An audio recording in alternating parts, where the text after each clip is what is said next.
Vamos continuar a leitura do livro Despertar, de Haroldo Dutra Dias, cujo subtítulo é Nossos Desafios na Transição Planetária. No vídeo anterior, nós vimos o capítulo 2, que é a Justiça Divina. E agora o capítulo 3, Nossa Relação com Deus. E aqui, em destaque, por que um ser todo-poderoso cria leis? Pergunta. Nossa relação com Deus. Neste capítulo, vamos trazer um paralelo entre as leis morais da terceira parte de O Livro dos Espíritos e os capítulos de O Evangelho segundo o Espiritismo. Mas antes de fazer este paralelo, cabe uma reflexão sobre a própria lei divina em si. Deus é todo-poderoso, imaterial e incorpóreo. Emana o seu hálito divino, que é o fluido cósmico, no qual está mergulhada toda a criação infinita. Todos estamos mergulhados neste plasma divino, que é a fonte de toda a matéria e que sustenta toda a criação infinita. Portanto, Deus pode mudar, renovar tudo a qualquer momento. Ele, que é o criador de uma obra inigualável, pode recriar a qualquer momento. Portanto, a primeira reflexão que deveríamos fazer: por que um ser todo-poderoso cria leis? Todas as vezes que um ser humano é levado a uma posição de poder e destaque, em função do seu orgulho e de seu egoísmo crônico, é tentado a se colocar acima das leis. Nós já assistimos a esse fenômeno no curso da história humana. Todos os impérios e civilizações que se ergueram nos deram mostras de seres humanos que respeitavam a lei até o momento de assumirem o comando. Tão logo passaram a governar, sentiram-se acima das leis, dos valores e dos princípios. Infelizmente, na pátria do Evangelho, nós brasileiros construímos uma cultura de que obedecer às leis é sinal de fraqueza. É por isso que é difícil compreender a inteligência suprema do universo, submeter-se às suas próprias leis. Porque o Criador, por sua vez, criaria um código imortal de leis imutáveis, se ele poderia agir por puro arbítrio?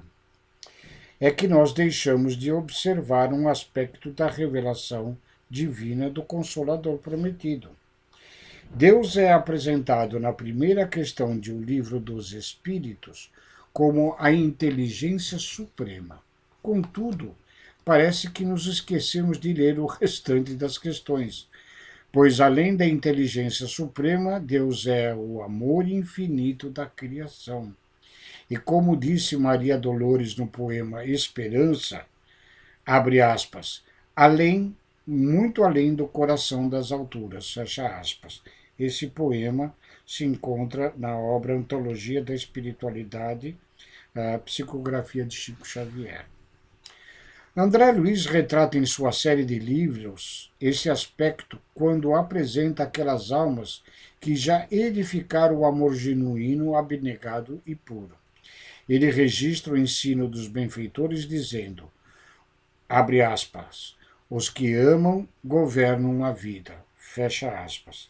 Isso está no livro Ação e Reação. As criaturas que edificaram o amor são as convidadas a governarem a vida.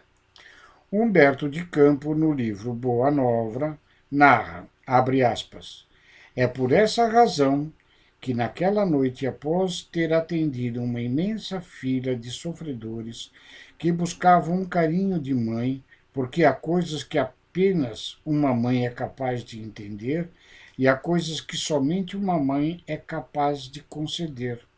Maria de Nazaré notou que o último deles era peregrino, que, embora apresentasse vestes desgastadas e aparência peculiar dos peregrinos, de seus olhos emanava um certo brilho que, sem que ela pudesse explicar, despertava-lhe profunda saudade do seu amado filho. Maria notou que, ao contrário de todos os que a buscavam, aquele peregrino lá nada lhe pediu, nada lhe roubou, nem buscou sua compreensão maternal, sua misericórdia ou sua compaixão. Ele apenas permaneceu em silêncio. E de um momento para o outro ele se identificou da maneira como ele gostava de se identificar, deixando transparecer nas mãos a marca da crucificação. Maria, por sua vez, percebeu estar diante de seu filho, do governador espiritual do orbe. Era a imortalidade e a prova da vitória do espírito e da vitória do bem sobre o mal. O seu primeiro impulso humano foi o de se ajoelhar. No entanto, Jesus interrompeu o seu gesto, ajoelhando-se perante a mãe. E o governador espiritual do planeta, postado aos pés da sua mãe, disse: Mãe, é da vontade do meu Pai que no meu reino de amor e de justiça tu sejas a rainha, o que significa que na governança espiritual do planeta está a mãe de Jesus. Fecha aspas. Há uma mãe governando tudo isso porque os que amam governam a vida. E por amor, por ser um infinito amor da criação, Deus estabeleceu leis divinas. Então não pense em leis divinas como algo que foi criado para massacrá-lo ou tolhê-lo. Agora, em bastante destaque nesse trecho, as leis divinas são manifestações do amor de Deus, porque o amor verdadeiro possui ordem. O verdadeiro amor é disciplinado, é paciente, tudo sofre, tudo espera, tudo faz. Nós não podemos ainda ver e compreender Deus, dizem os Espíritos. Podemos apenas senti-lo e adivinhar o que seja o Criador, porque nos falta um sentido. Entretanto, há na natureza elementos que retratam o Criador, as leis naturais, a lei divina ou natural. Pela lei divina, nós temos acesso ao caráter do próprio Deus. Ao criar suas leis, ele, autor, deixou sua marca. A marca do que ele pensa, a marca do que ele sente, a marca do que ele deseja para a sua criação. Observe que se trata de uma perspectiva totalmente diferente, porque temos a sensação de que, às vezes, o espírita, ao se debruçar sobre as leis morais, parece alguém estudando o código de trânsito. Você lê com aquela má vontade, querendo que fosse diferente. Puxa vida, para que a lei de causa e efeito? Seria tão bom fazer as coisas e não ter consequência nenhuma. Nós não estudamos a lei divina como alguém que estuda o quadro de Monet em busca do próprio Monet, ou alguém que lê Shakespeare em busca do estilo do próprio Shakespeare, porque Deus está retratado em sua obra. E ao examinar a terceira parte de O Livro dos Espíritos, nós podemos, sem criar sistemas ou teorias rígidas, didaticamente dividir as leis divinas em 3 grupos. As leis que dizem respeito à nossa relação com o próprio Deus, as leis que regem o nosso contato, a nossa comunhão com o nosso Criador. O outro conjunto consiste nas leis que dizem respeito a mim, comigo mesmo, e, por fim, as leis que regem as interações entre os filhos de Deus. Agora, um subtítulo: a nossa comunhão com o nosso Criador. Pois bem, dentre as leis que dizem respeito à nossa relação com Deus, eu penso em 2, a lei divina ou natural e a lei de adoração. Kardec desenvolveu essas 2 leis que constituem o Evangelho do Espiritismo, primeiramente no capítulo 1, não vim destruir a lei. No capítulo 2, meu reino não é deste mundo. No capítulo 3, há muitas moradas na casa de meu pai. No capítulo 16, não se pode servir a Deus e a Mamon. No capítulo 19, a fé transporta montanhas. No capítulo 27, pedis e obtereis. E, por fim, no capítulo 28, que consiste em uma coletânea de preces espíritas. E você dirá, lei divina natural, por quê? Quer entender Deus? Olhe para a natureza. Olhe para os rios, para a terra, para a semente. Observe a agricultura, as estações do ano. Deus poderia fazer tudo diferente, mas por que ele fez desse jeito? Porque ele está querendo dar um recado. Preste atenção. Preste atenção. Vamos imaginar que você queira construir uma casa espírita. Como é que vai funcionar? Vai funcionar igual uma semente. Ela começa pequenininha, com bastante dificuldade, se misturando na terra. Se descuidar, o pássaro pega essa semente ou pisamos na terra sem perceber. Com o tempo, a semente passa a ser uma plantinha que vai crescendo, crescendo e de repente se transforma em uma árvore.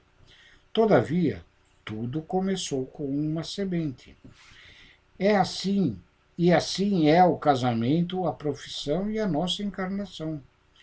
Tudo segue este padrão, porque este é o padrão desejado por Deus para a criação. De acordo com Emmanuel, abra aspas, Deus não manifesta propósitos a esmos, fecha aspas. Esse trecho está em Vinha de Luz.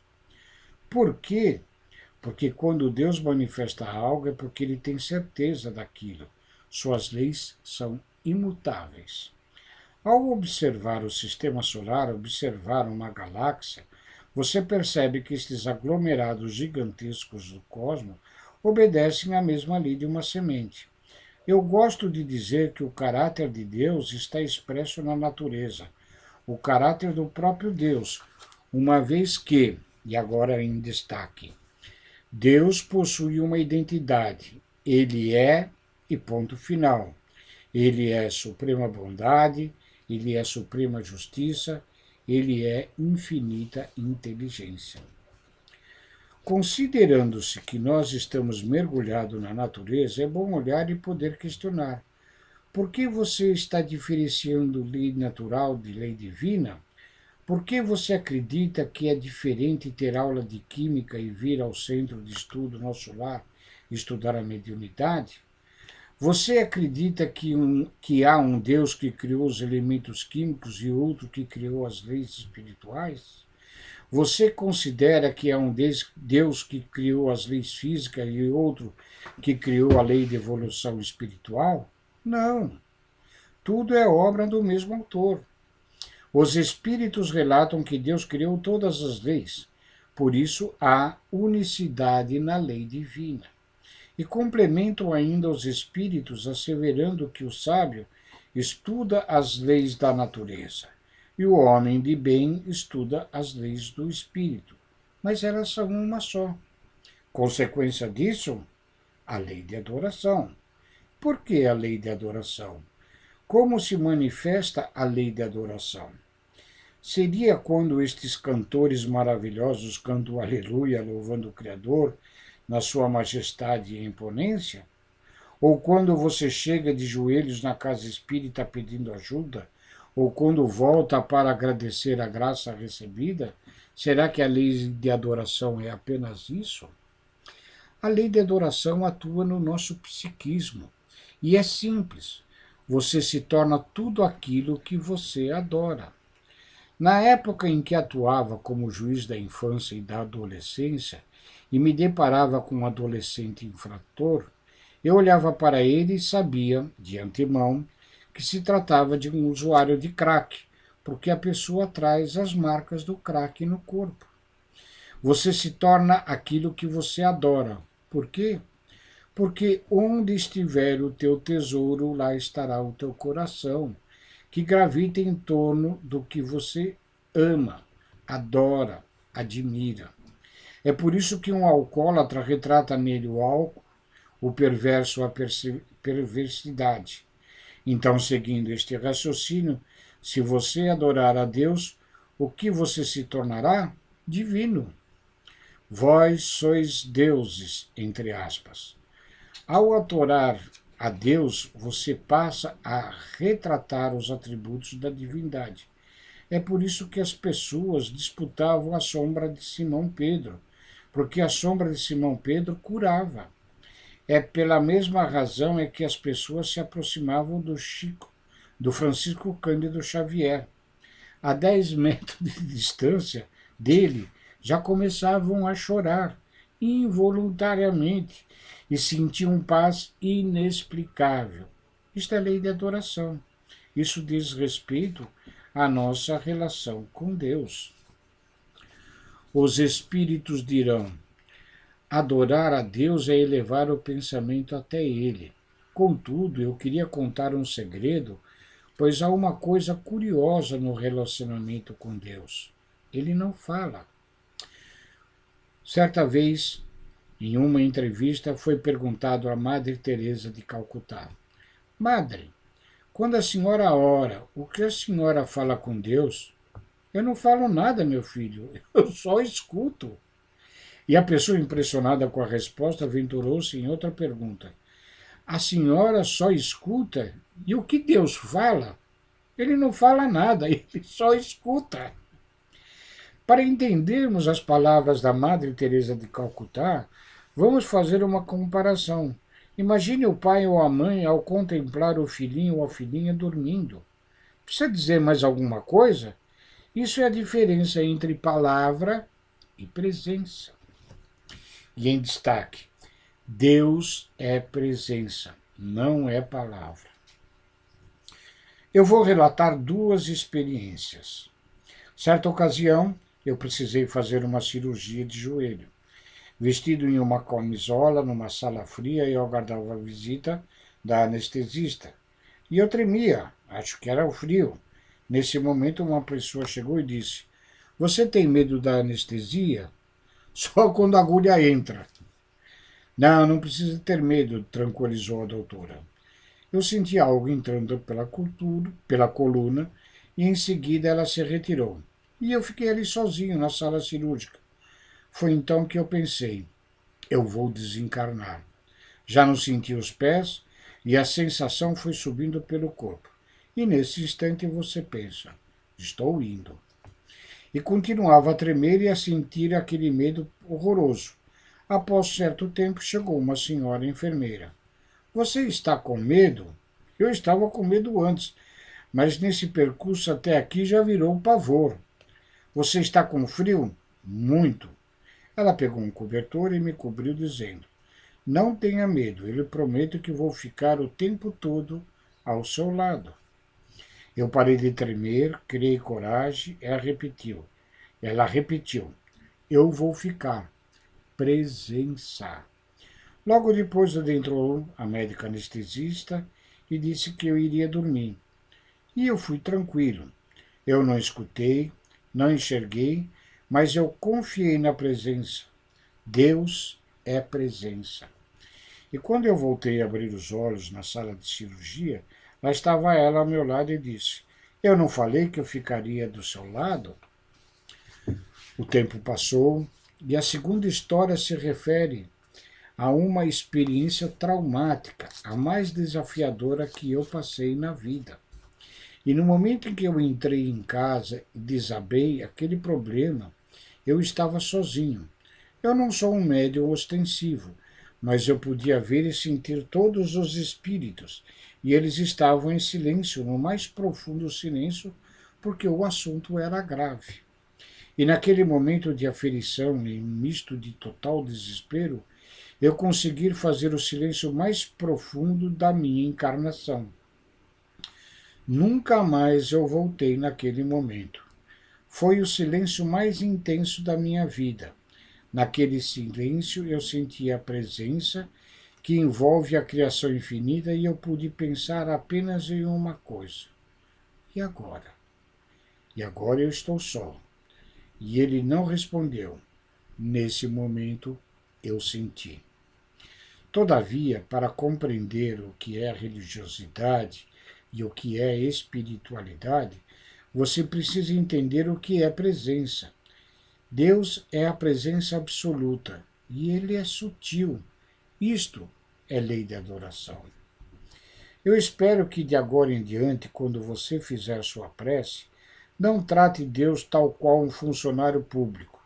Senhor Deus, estamos aqui neste momento solene, estou redigindo a ata para te pedir. Deus é o único que sempre estará com você.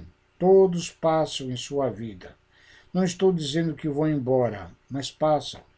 Somente Ele estará conosco o tempo todo. É esta a relação com Deus. Contudo, nós ainda não aprendemos a desenvolver intimidade com o nosso Criador. Mas, como a nossa intimidade cresce, como é que criamos mais intimidade com Deus? Purificando, iluminando nossa alma. Façamos uma comparação. Pegue o seu telefone celular, jogue lama na tela e depois tente ler o WhatsApp. Não vai ler, porque a tela precisa estar limpa. Do mesmo modo ocorre com a nossa tela, a mente e o coração. Acaso o coração esteja repleto de rancor, mágoa, inveja, despeito, ódio, vai sentir a presença? E agora nós temos um outro subtítulo. As leis que dizem respeito a mim, comigo mesmo. Essas leis estão na terceira parte de O Livro dos Espíritos. Lei do trabalho, lei de reprodução, lei de conservação, lei de destruição e a síntese de tudo, perfeição moral. Kardec desenvolveu esse conjunto de leis em o livro O Evangelho segundo o Espiritismo. No capítulo 4, ninguém poderá ver o reino de Deus se não nascer de novo. No capítulo 5, bem-aventurados os aflitos. No capítulo 7, os pobres de espírito. No capítulo 8, aqueles que têm puro coração. No capítulo 9, os mansos e pacíficos. No capítulo 10, bem-aventurados os misericordiosos.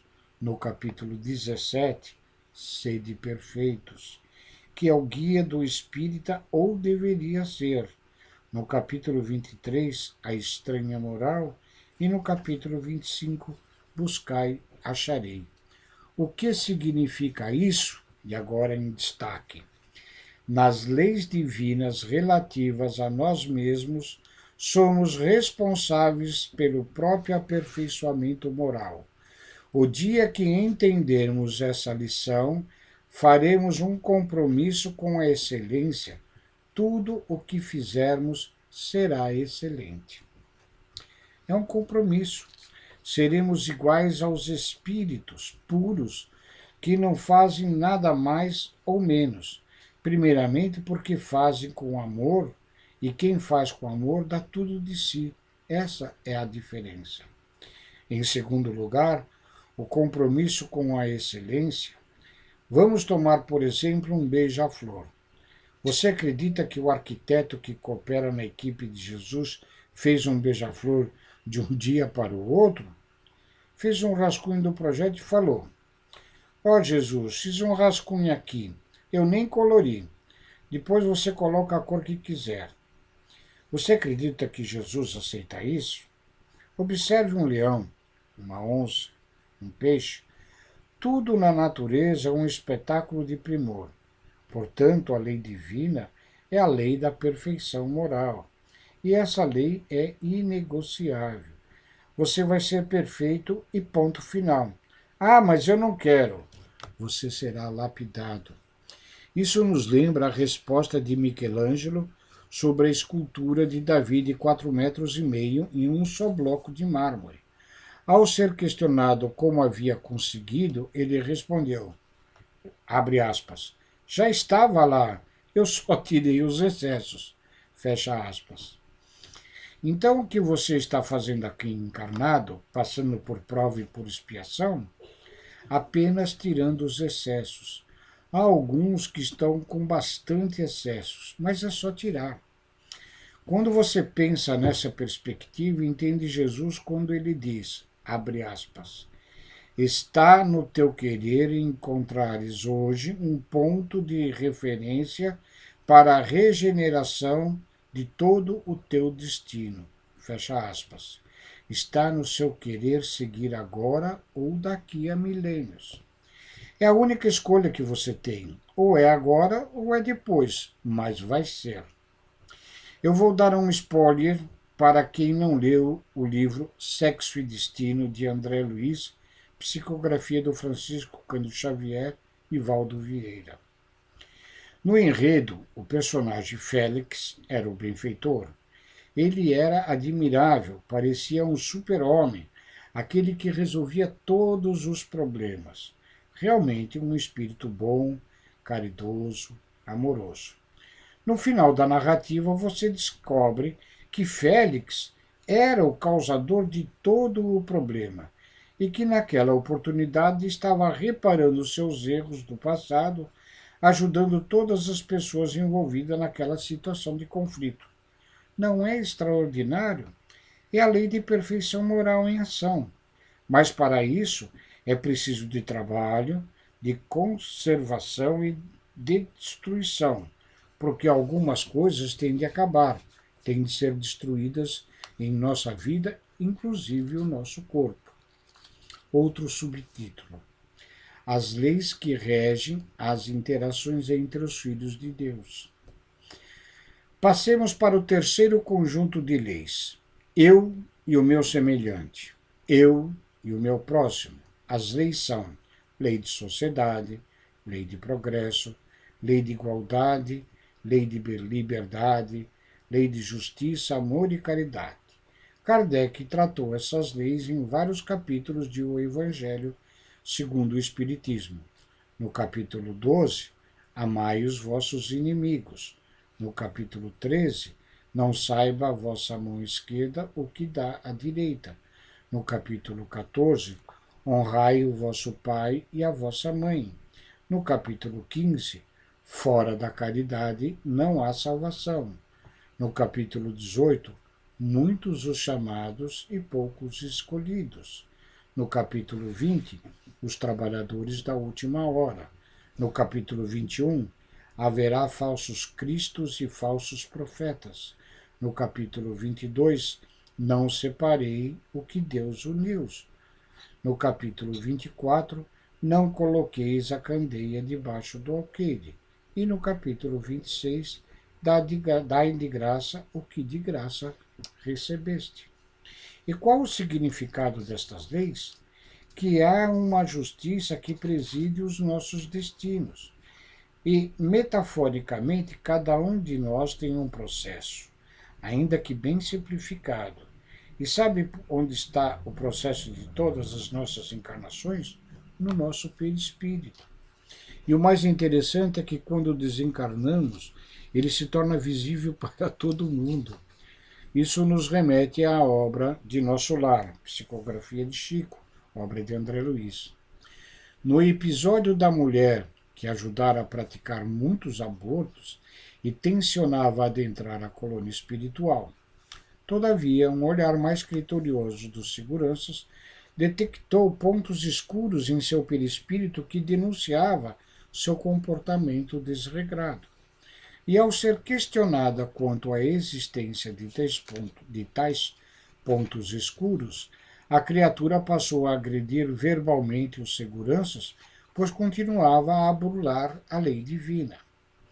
Particularmente, quando eu li esse episódio, me senti receioso de desencarnar, expor minha história reencarnatória, me tornar vulnerável. Mas essa é a grandeza da justiça divina. O processo está em nós, ou seja, todo o registro do que já vivemos em inúmeras reencarnações. E o que podemos constatar é que em cada ponto destes narrados em Nosso Lar é uma tecnologia espantosa, pois que se André Luiz olhasse por um ponto, ele veria toda a cena em 5D e veria a imagem em movimento, o sentimento da criancinha assassinada, a sensação da mãe, o sentimento e pensamentos na hora do aborto, tudo registrado. Para facilitar o entendimento, vamos usar outra metáfora. Imagine que você, desencarnados e presente em uma reunião pública na colônia espiritual Nosso Lar, de repente, em meio à multidão, de repente, em meio à reunião, em um telão gigantesco, todas as suas conversas do WhatsApp começam a aparecer. Você entendeu agora? Em destaque.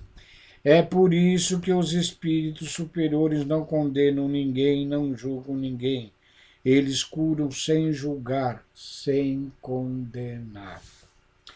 O exemplo seguinte ilustra com exatidão a postura dos espíritos superiores quanto à questão julgamento-condenação. Certo dia, Chico Xavier assistia a reportagens, e uma delas referia-se a um sequestro e assassinato. Entre parênteses, Chico lia todos os jornais da época, inclusive aqueles considerados sanguinolentos, e ele lia todos os crimes. Sabe por quê? Para orar pelo criminoso. Fecha parênteses.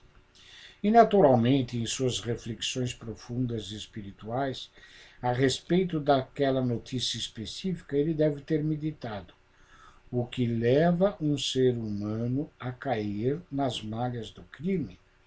Pois que o mal é feito um vírus, uma doença, e qualquer um de nós pode ser infectado. Chico, por sua vez, estava naquela reflexão, quando se aproximou Emmanuel e esclareceu que criminoso é qualquer um de nós que foi descoberto. Retomemos Nosso Lar.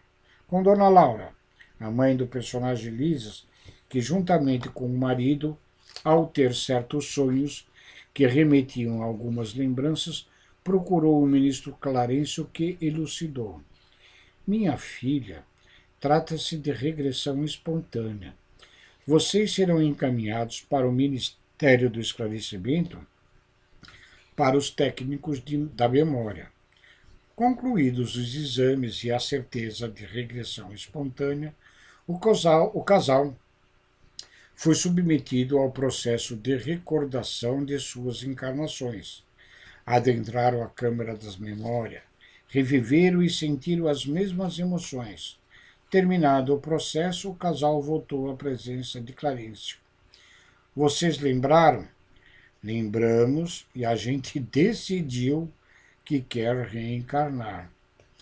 Quando percebemos tais aspectos da justiça divina, adquirimos consciência de que tudo que fazemos ao nosso próximo, na verdade, fazemos a nós mesmos. É por essa razão que no ato da crucificação de Jesus, quando o auge da truculência humana era expresso contra o nosso guia e modelo, ele orou e disse, abre aspas, Pai, perdoa, eles não sabem o que fazem, fecha aspas. E não sabem mesmo.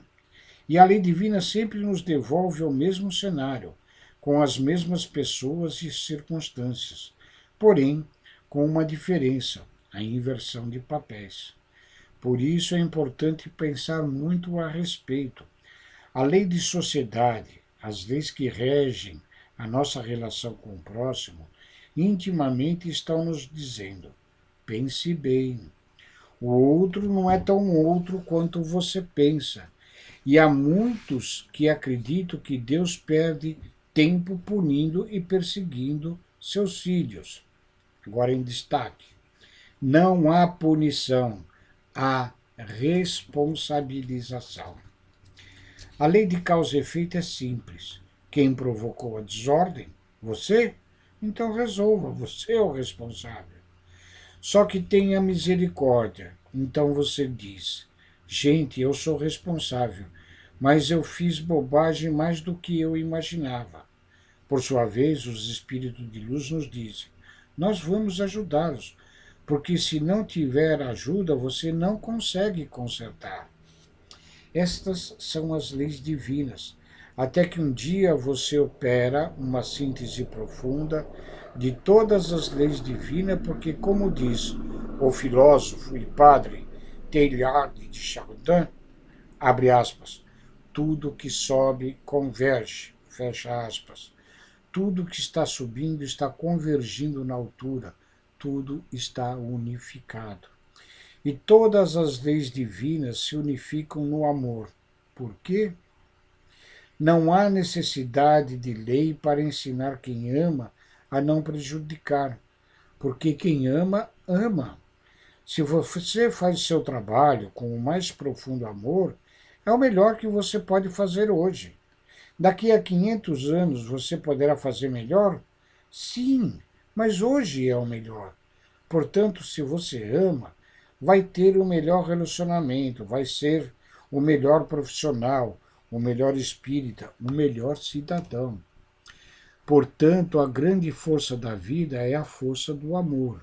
E diria Chico que se a lei divina vem cobrar o débito do passado e ao bater em sua porta, o encontra trabalhando em favor do bem do próximo, determina essa mesma lei que ela volte atrás e aguarde, porque o amor cobre uma multidão de erros. Sejam as leis que regem as nossas relações com Deus, sejam as leis que regem a nossa relação conosco ou com o próximo, verdadeiramente o que Deus faz a nós, seus filhos, é ensinar um pouco da identidade, do caráter dele próprio.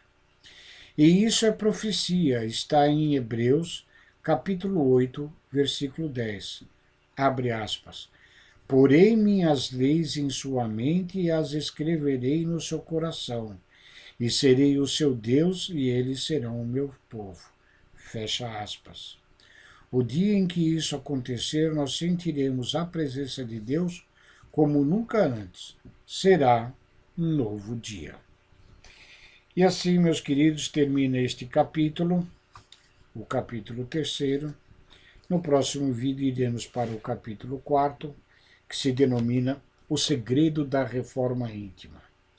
E no destaque, no início deste capítulo, não aguarde perfeição, realize sua reforma íntima em clima de paz, porque você terá de viver a encarnação inteira na reforma íntima.